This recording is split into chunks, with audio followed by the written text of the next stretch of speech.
Olá pessoal, sejam todos muito bem-vindos nesse feriadão a mais uma live do IBS. Hoje a gente vai falar sobre a neurociência aplicada à educação continuada.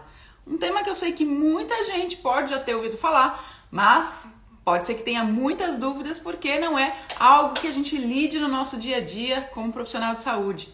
Então dou as boas-vindas aí a todos que estão chegando, a Cíntia, a Jesualda, a Érica, a Suelen, a Rafaela, enfim, um monte de gente aí que nesse feriadão tá preferindo estudar, tá preferindo curtir um pouquinho de aprendizado para dar um tempinho aí no descanso, né? Muito bom, sejam todos muito bem-vindos e hoje a gente vai falar com a Ana Cláudia Pádua, vamos ver se eu já consigo chamar. A Ana Cláudia, que é psicóloga, tem muita experiência com treinamento em diversas indústrias, né? Não só na área de saúde, mas em área de saúde também. É coach e dou as boas-vindas aqui a Ana Cláudia. Tudo bem, Ana? Olá, boa noite, tudo bem? Tudo bem, graças a Deus. Uma vez, muito prazer tê-la aqui. Sempre um grande aprendizado, principalmente num tema aí tão diferente, né? Que como eu estava falando, não é usual no dia a dia dos profissionais de saúde, muitas vezes não é comentado com o líder, né? Com o profissional de educação continuada, com o gestor de RH. E a ideia é a gente bater um papinho aqui por alguns minutinhos e você explicar para a gente um pouquinho dos conceitos e como que essa tal neurociência, que tem um pouquinho também de psicologia cognitiva, né? Que é a sua área, como é que isso pode ajudar o líder ou o profissional de educação continuada a aprimorar esse aprendizado de seus alunos, dos seus profissionais de saúde, a engajar, a motivá-los a alcançar aí, enfim, né, o ensino, a educação, que é o que a gente almeja. Então, para a gente começar, eu queria que você primeiro explicasse para o nosso público o que é essa tal de neurociência. Tudo bem, então, em primeiro lugar, gratidão pelo convite, oportunidade de estar aqui fazendo essa troca com vocês. Tá fazendo um pouco de eco, parece? É isso? Ou tá dando... Deixa eu ver se com o fone melhora. Se puder desligar o microfone, acho que é melhor. Ou pôr o fone, não sei, tentar alguma alternativa.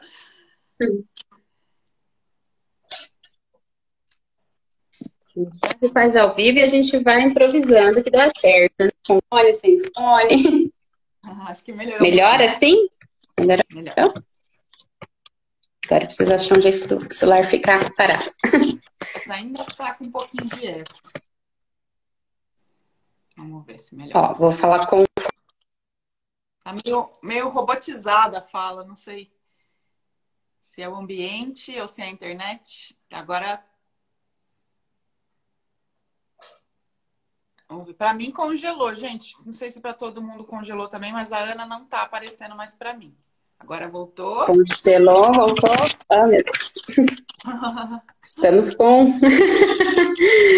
Acho que agora vai. Vamos lá. Para todo mundo acabou a sua imagem, mas agora voltou. Vamos lá, gente. Tá, tinha congelado. Sim, a gente vai tentando. O importante é não desistir. É isso aí. Se der errado, a gente tenta de novo. Muito bem, então gratidão pelo convite. Hoje a gente vai conversar um pouquinho sobre neurociência, né? Trazendo o conceito da neurociência, que é extremamente ampla, né? Quem sou eu, pobre de mim, 40 minutos, que seja a nossa live, falar sobre a amplitude que é a neurociência. A gente vai trazer só um pedacinho dela para falar no conceito da educação, do processo de aprendizagem, né? Que é minha grande paixão e propósito de vida, né? Desenvolver as pessoas. E a neurociência nos apoia muito nisso. A neurociência, ela é muito nova ainda, né? Enquanto disciplina, enquanto campo de estudo. Deve ter o quê? 150, 200 anos no máximo, e meio ao mundo que já existia, né? Medicina, psicologia, biologia, etc. E a neurociência parece que vem para olhar para tudo que já existe e falar, opa, se você olhar para dentro do mecanismo cerebral, né? Sua anatomia, fisiologia, toda a área de estudo, ela acaba impulsionando um pouquinho mais, né? Porque daí vai ter todo um olhar ali do que determina, né? Memória, concentração, atenção, comportamento, tomada de decisão, planejamento.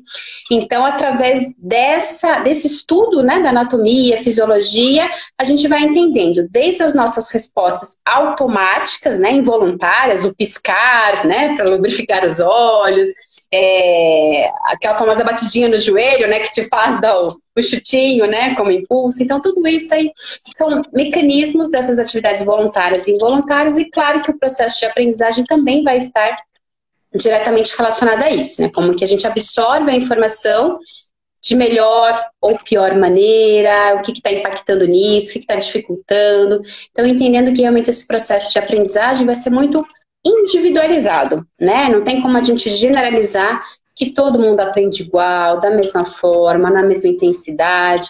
Até os nossos comportamentos e decisões são diferentes, né? Que dirá o processo de aprendizagem, né? Para alguns mais fácil, para outros mais difícil.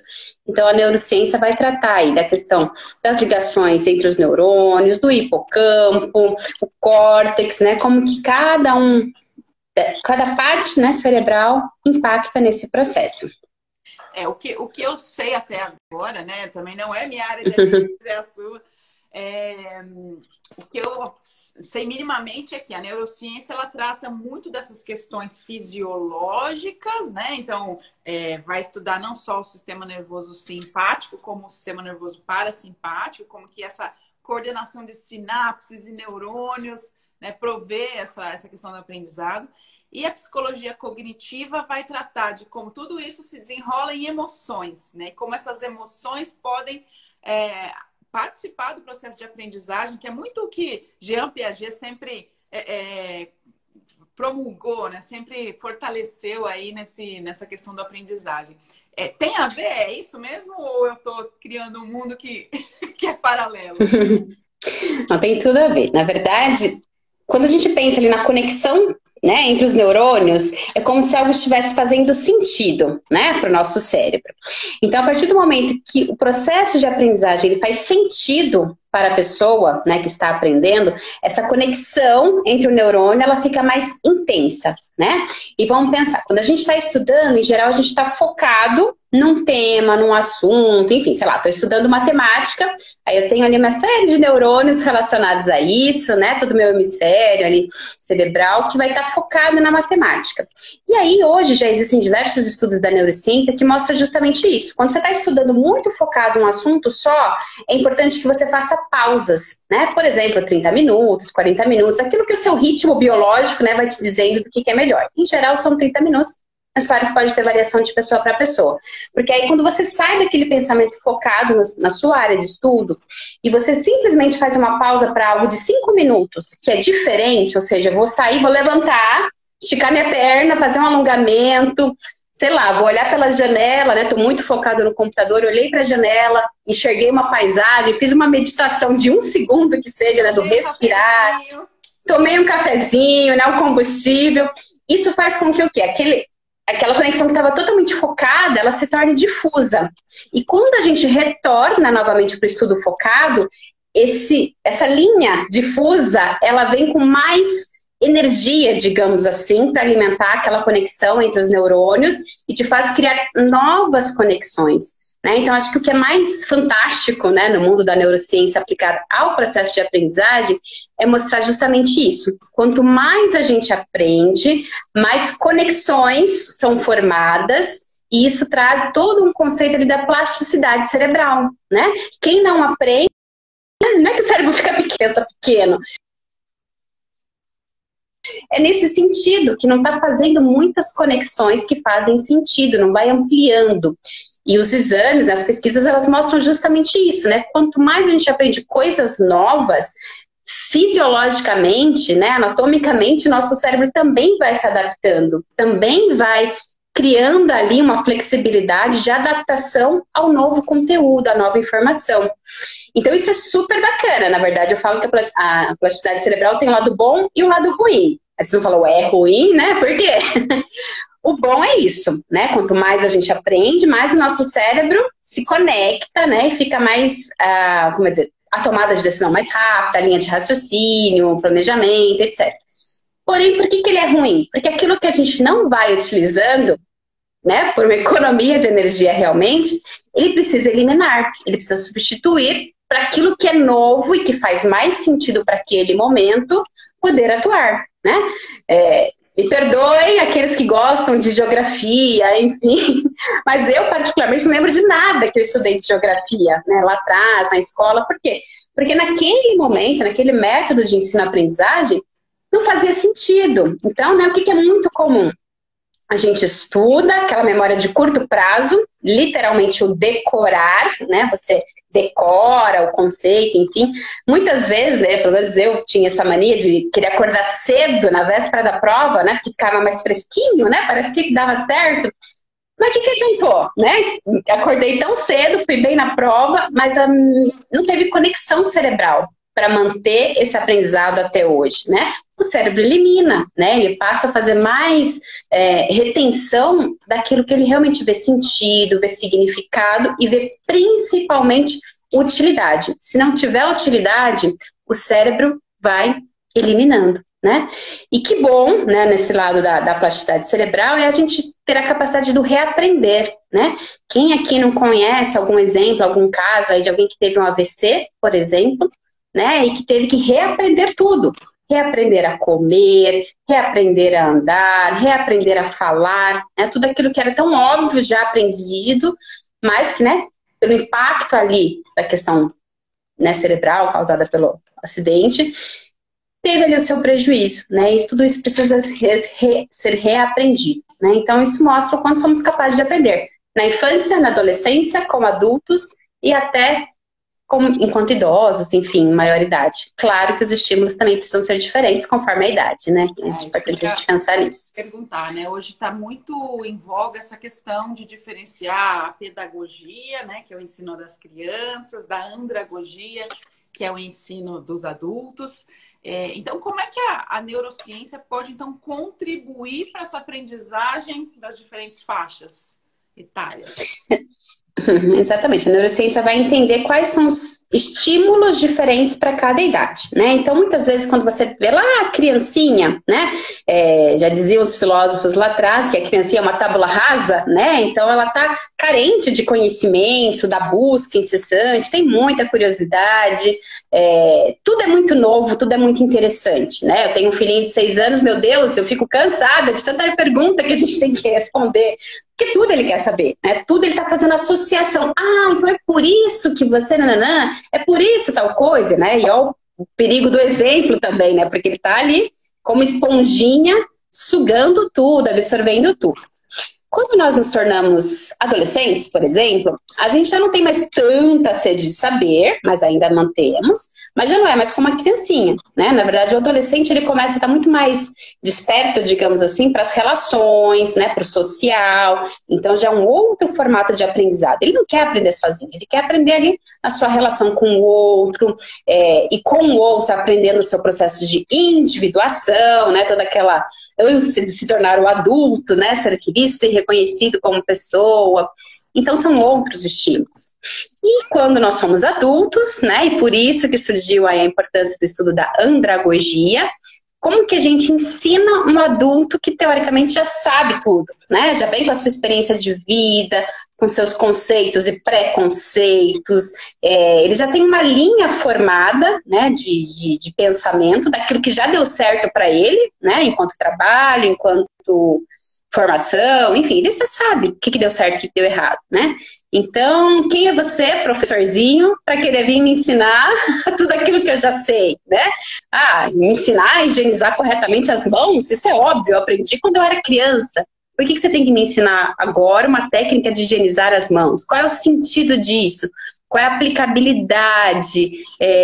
Que valor que isso me agrega, principalmente, né? Então, o adulto, ele precisa ter valorização, né, da sua experiência prévia, não pode ser simplesmente ignorado, tipo, agora que eu vou te ensinar o que é certo, o que você sabe tá errado, mas ao mesmo tempo ele tem que ver o sentido, né, por que ele vai perder o tempo dele estando ali, de novo na conexão, né, entre os neurônios, né, sentido e significado, né, tem que ter a conexão ali para realmente ter o armazenamento, e o cuidado disso, né, porque muitas vezes o adulto, enfim, tanta coisa para fazer, tanta rotina para dar conta, que sequer ele dorme direito, né? E na neurociência mostra exatamente isso, a importância do sono versus a memória de longo prazo. Se você não dorme bem, é exatamente quando você está dormindo que o cérebro está selecionando, né? Aquilo que ele entendeu que foi para memória de curto prazo, ou seja, você aprendeu para resolver aquele problema imediato do dia. Se não teve sentido, para que ele vai processar, arquivar isso e manter para o dia seguinte? Ele não retém, né? Então, até para a gente pensar nessas estratégias de ensino-aprendizagem do adulto, desde o melhor horário para ele aprender, e cada um tem um ritmo diferente, tem gente que vai super bem de manhã, tem gente que vai super bem no ritmo noturno, né? Então, quem é o seu aluno, né? É preciso conhecê-lo. Quando surgiu a pandemia, né, pensando até nesses impactos das necessidades fisiológicas, né, tem a questão do sono, que a gente está falando, mas, por exemplo, quando veio a questão da imposição do ensino à distância, né, online, para as crianças, por exemplo, será que tinha criança lá, né, da mais baixa renda, enfim, que condições precárias aí de economia, enfim, será que essa criança estava alimentada para poder aprender alguma coisa, né? Tem muita criança que vai para a escola para poder ter a única refeição. E se essa criança não estiver alimentada, porque as escolas lá atrás foram fechadas, como que a gente vai querer cobrar o ensino, a retenção, o aprendizado, né? O corpo dela, o organismo está economizando energia para a alimentação, para aquilo que é básico para ela sobreviver, né? Então veja os impactos de tudo isso, né, para o nosso mecanismo cerebral: alimentação, sono, motivação para aprender, os estímulos todos do ambiente. Será que nesse ambiente que eu estou ensinando esse adulto, o ambiente é acolhedor, entre aspas, o suficiente para ele se permitir errar?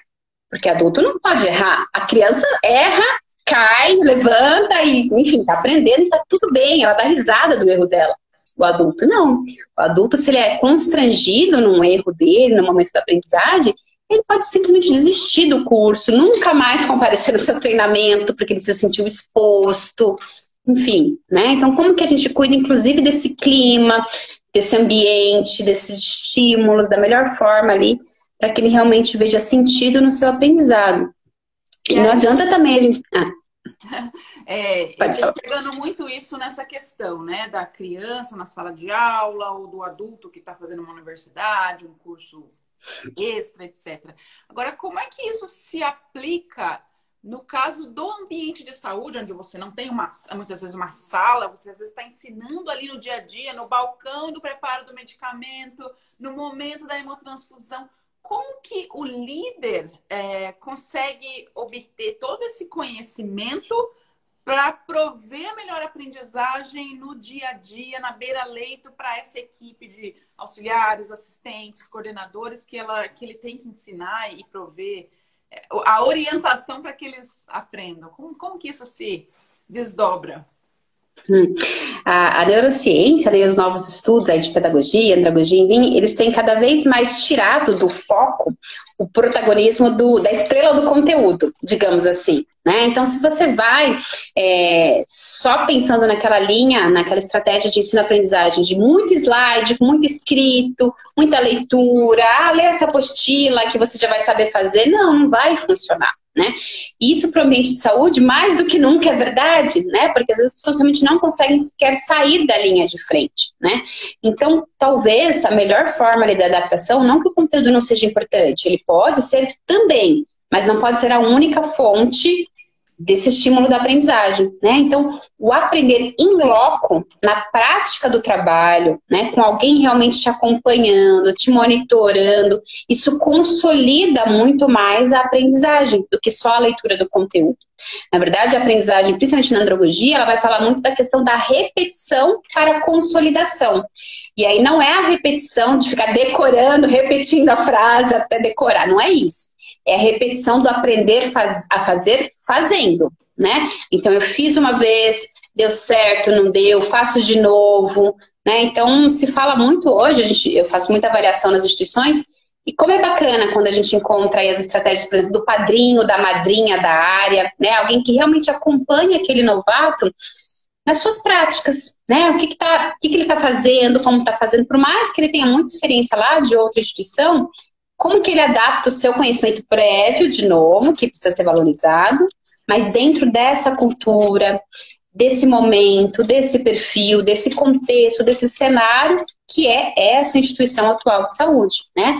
Ou eu já sou um profissional daquela instituição, mas estava, sei lá, era do pronto-socorro, fui para a UTI, né? O que eu preciso entender de diferente nesses dois contextos, né? Então, é correlacionar, né, para fazer sentido. O conhecimento que eu tinha antes versus o que está entrando, né? Então, o que entra não tem que substituir, no sentido, tudo que você sabia até agora está errado, mas do que você sabe, como que você correlaciona para um novo aprendizado, né? Vamos pensar, gente, para aprender um instrumento musical, por exemplo, né? A gente começa lá no do, ré, mi, fá, sol, lá, si, dó, por exemplo, no piano, e você vai evoluindo, fazendo o quê? Correlação dessas notas para novas notas, e você vai aprendendo isso. Então, é nesse sentido da prática, principalmente, do para que serve, como serve, enfim.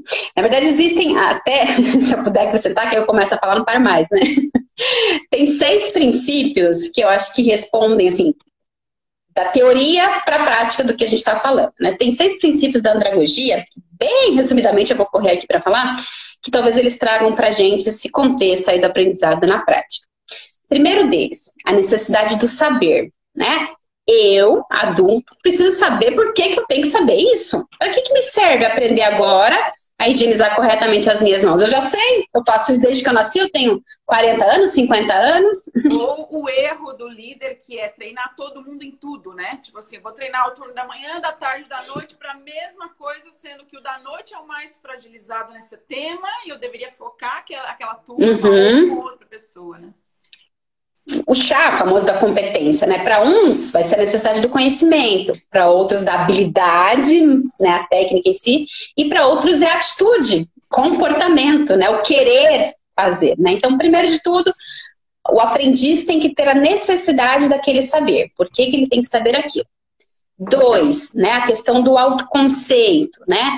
A valorização daquele indivíduo e de que forma ele vai ter autonomia de utilizar aquele conhecimento. Ele tem que querer, ele, de alguma forma, tem que decidir, entendendo que aquilo é importante para ele, né? Então, de novo, a questão ali da autonomia, do autoconceito. 3, que é valorizar a experiência prévia, aquilo que eu falei. Não adianta você querer substituir, dizendo que o outro estava errado, tudo que ele sempre fez. Tudo deu certo até o momento, por que ele tem que mudar, né? Então, a gente precisa valorizar a experiência anterior e correlacionar o que já tem para o novo. O 4 seria o sentido da prontidão, do desafio. Olha, eu sei que você sabe, né? Estamos aqui entendendo a necessidade do novo aprendizado, do novo saber, e aí despertar a prontidão. Você quer, né? Por que isso traz valor para você? Né? O que isso te agrega? Né? A prontidão para o desafio, a resolução de um problema. E aqui, quando essa prontidão está muito bem definida, vai nos ajudar até lá na frente, quando a gente quer avaliar a eficácia de um treinamento. Né? O que me levou a querer treinar? Né? Qual é o desafio? Qual é o problema? Qual é o indicador que te faz realmente praticar o que você aprendeu, né? Então, já é um olhar para isso. E aí, o 5 seria essa resolução do problema, né? Como que eu me oriento? Para que serve usar isso, né? E aí vem aí as novas estratégias, design thinking, por exemplo, né? Então, não é só o conteúdo da leitura, mas como que de um problema eu parto para uma inovação, para uma solução, e tudo aquilo ali vai ficando muito mais conectado, literalmente, para mim. E o 6, claro, é a motivação para, né? Se a gente pensa na íntegra da palavra, motivo para ação. Então, não adianta só você querer mudar conceitos e gerar o aprendizado só num único momento de sala de aula ou só num único momento ali de prática no trabalho, né? Você tem que engajar o antes, por quê? O durante do aprendizado e o depois, principalmente, né? Para que eu quero usar tudo que eu aprendi, né? O que eu ganho, literalmente, com isso, né? Então, ter sempre isso no radar. E aí perceba que para tudo isso não é só o professor, né? Ou, sei lá, o enfermeiro de educação continuada, ou o analista de RH do treinamento. Não, é o gestor. É todo mundo, em algum momento, vai ensinar alguma coisa para alguém. É você, enfermeiro, de alguma forma, educando o seu paciente, né? Instruindo ele no seu autocuidado pós-alta, por exemplo, né? Então, como que a gente faz isso? Usando essas 6 dicas, que em 5 minutos eu resumi, perceba que você leva a pessoa a sair um pouquinho, né, da sua zona de conforto e enxergar um contexto, né? Juntar ali as pecinhas que estão soltas num quebra-cabeça único, né? Então, isso é para todo mundo, não é só para o facilitador, professor, enfim. Eu vejo duas grandes fragilidades ainda hoje, né, no processo aí de avaliação das organizações, principalmente nos diagnósticos. O que a gente vê muito é uma terceirização, né, entre aspas, da função educação, que sai do líder e vai para a educação continuada ou para a gestão de pessoas. Então, são eles que fazem educação e não o líder. Então, esse é o primeiro paradigma que a gente tem que quebrar. Então, assim, gestão de pessoas, educação continuada, tem expertise para capacitar os líderes a treinar, tem expertise para gerir o processo educacional, controlar a eficácia. E a segunda grande fragilidade que eu vejo é esse paradigma de que educação continuada é da enfermagem, gente. A gente ainda vive isso, de que o processo todo controlado e gerido fica para o enfermeiro e para os técnicos, etc. E todas as outras expertises da organização ficam isoladas, sem nenhum guia, né? Isso é ainda verdade? Nossa, é muita verdade. E que pena que ainda é, porque aí a gente vê realmente, literalmente, a instituição dando tiro no pé, né? E perdendo tempo. E tempo a gente não tem para perder. Muito menos instituição de saúde, muito menos profissional adulto. Ele precisa ganhar tempo, otimizar tempo, né? E quanto mais a gente multiplica isso, mais consolidado fica a cultura do aprendizado, né? Não está centralizado na mão do RH, do enfermeiro da educação continuada. Não, é todo mundo, né? A engrenagem está funcionando ali de uma forma muito mais disseminada do que única e centralizada, né? Então, não tem como dar certo realmente isso. E aí... É o desafio que a gente deixa aí para as instituições, né? Ampliarem aí os seus horizontes para isso. Com certeza. Capacitar quem vai capacitar, né? Como diz o nosso próximo curso, treinar o treinador. O treinador não sabe como prover o treinamento. Entendendo o treinador, qualquer líder da organização de saúde, seja ele farmacêutico, o médico coordenador, seja ele o gestor de RH, seja ele, enfim, né, o fisioterapeuta que vai treinar a sua equipe de 6 fisioterapeutas.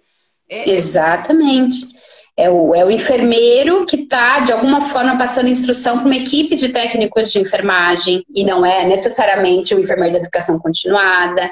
É todo mundo, e como eu falei, é aquele que está, no mínimo, educando o seu paciente, é aquele que, no mínimo, está passando de alguma forma orientação para aquele cuidador daquele paciente, né, para aquele acompanhante familiar, né, como devem ser os seus cuidados daqui para frente, né. Até o jeito que a gente aborda isso impacta, né, no resultado final aí que a gente quer para o nosso paciente. Então é todo mundo.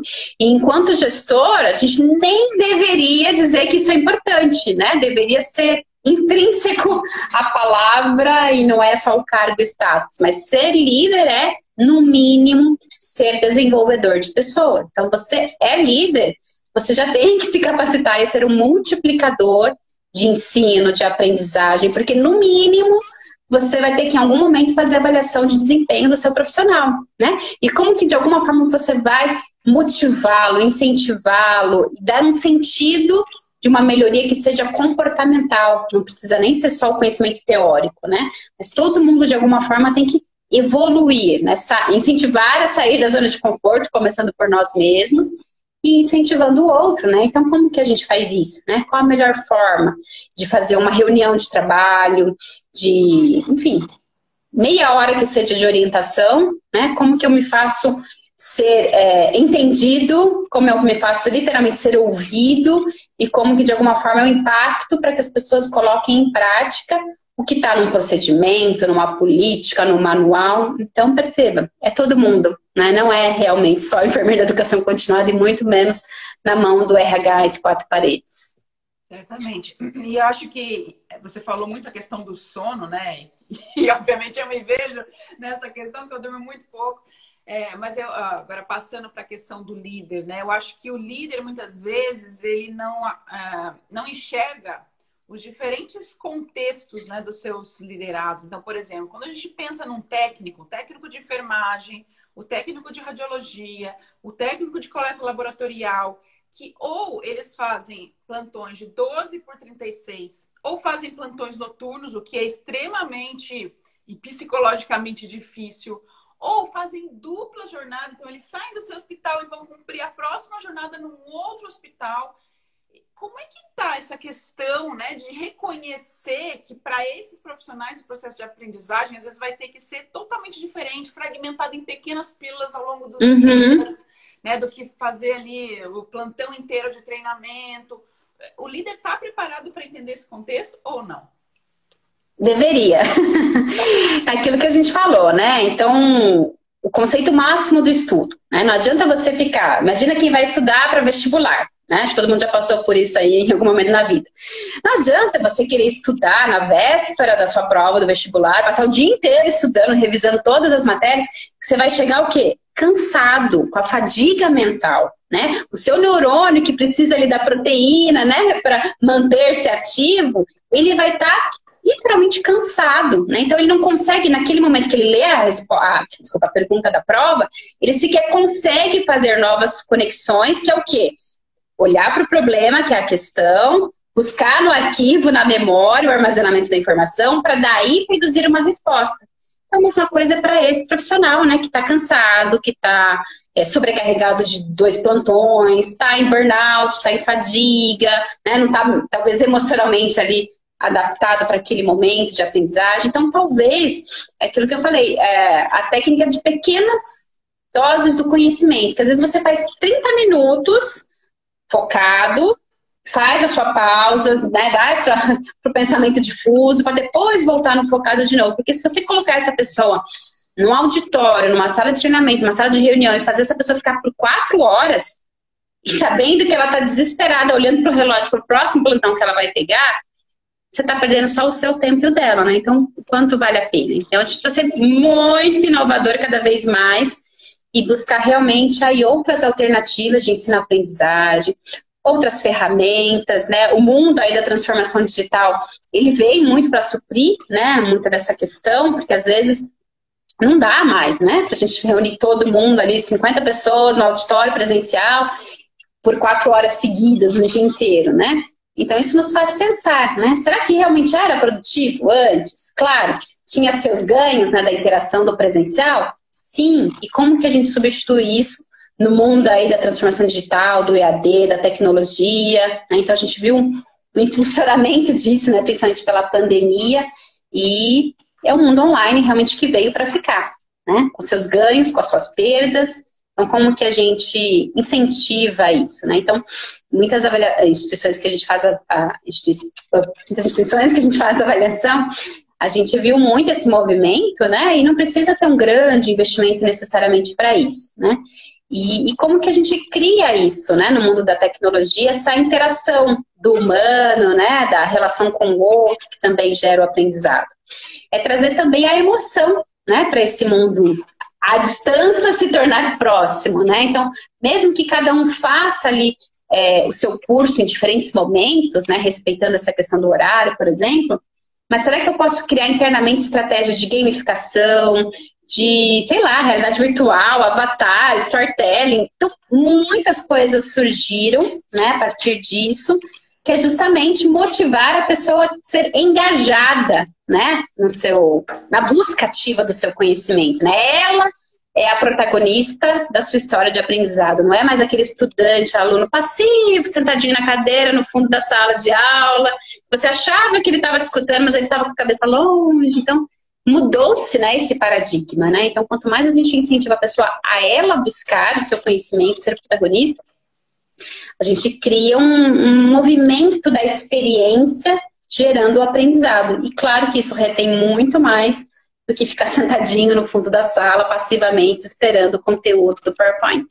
Com certeza. É um mundo que veio para ficar, não há mais volta, né? Não há mais volta. Zoom, Google Meeting, aplicativos, realidades virtuais diversas, não tem mais volta, né? Ou a gente se adapta, ou a gente se adapta. E aí mais um desafio de você ter essas estratégias, por exemplo, alinhadas ao médico, que já é um médico sênior, que já é um médico que já nem gostava muito do prontuário eletrônico, só do prontuário físico. Então, como trazer essas pessoas, né? Vai ser o grande desafio. E aí fica o convite, né? Dia 19 agora, pertinho. Hoje já é dia 12. Não, aí é dia 11, né? Pra mim, semana que vem. Então, daqui a pouquíssimos dias a gente vai ter o curso, né? Que a Ana Cláudia e o Marivaldo Freitas, super profissionais, super alinhados a esse conceito. A Ana com a sua expertise de treinamento e psicologia e o Freitas com a sua expertise de enfermagem e educação continuada e qualidade. Vão prover aí um show de conhecimentos e, obviamente, um curso super interativo que se chama Treinando o Treinador, que o foco é treinar profissionais para educação continuada em saúde. Não é só o enfermeiro da educação continuada, mas é todo e qualquer líder da organização que pretende aprimorar suas expertises para prover treinamentos, para prover um aprendizado efetivo. Então, ficam todos convidados, dia 19 de outubro, daqui a poucos dias, www.ibis.med.br, nosso site, tem um link aqui na bio, nosso endereço aqui no Instagram, só clicar ali em cima e vocês vão ter todas as informações para se inscrever, tá? As vagas, obviamente, são limitadas e vai ser um curso que tenho certeza que vai ser muito, muito cheio de aprendizados e ferramentas, né, para as pessoas utilizarem aí junto às suas equipes, aos seus liderados. Só coisa boa aqui sendo escrita, a Cláudia falando prazer em vê-las juntos, a Aline, Ana maravilhosa, Cláudia, que vontade de fazer o curso, muito, muito bom, muitos feedbacks positivos. Acho que tem um comentário que passou bem rápido, eu estou tentando resgatar aqui também da Cláudia, que fala assim: as metodologias ativas auxiliam muito esse processo de curiosidade e aprendizado. É momento de interagir, não é mesmo? Isso mesmo, né? A gente aprende na interação, não tem jeito, né? E mesmo no EAD, no ensino, via plataforma, seja lá o que for, tem que ter interação, né? E por isso, né, como eu falei, a gamificação, o avatar, as recompensas, para que realmente não seja só eu aprendendo sozinho nas minhas quatro paredes, né? Mas que eu saia dali e tenha realmente motivo para compartilhar meu aprendizado com o outro, né? O que eu aprendi com o que o outro aprendeu, como que a gente transforma isso numa cultura de aprendizagem e interação, né? Para realmente gerar o resultado. Senão fica só aqui dentro e vai embora, né? Tem que colocar na prática. CDIMOM, eu não sei qual é o nome, tá falando: Ana, foi um prazer te conhecer e aprender com você. Ah, que legal. Muito bom. Aprendemos juntos. Então é isso, gente. Nossa live foi muito produtiva. Tenho certeza que o curso vai ser ainda mais. E ficam todos convidados lá no www.ibis.med.br. Ana, mais uma vez, gratidão. E não vai ser um treinamento, hein? Vai ser uma experiência de aprendizado. Lembrem-se disso, que é diferente. Quem quiser vai saber, vai entender por quê. Cláudia Figueiredo. Matias tá falando: vou tentar arrumar tempo. A Cláudia é uma querida, será sempre bem-vinda, Cláudia. Com certeza. E esse curso, lembrando, faz parte da trilha de governança clínica. Então, treinar, capacitar, prover educação faz parte de governança, gente. Faz parte de olhar toda essa equipe de saúde e entender o contexto e que isso impacta, sim, no melhor resultado, no melhor desfecho para o paciente. Melhor segurança, obviamente, também. Então é isso, gente. Obrigada, Ana, mais uma vez. Obrigada, eu que agradeço. E a gente se vê. E espero ver todos no curso. É isso aí, um bom feriado para todo mundo. Tchau a todos. Tchau, tchau.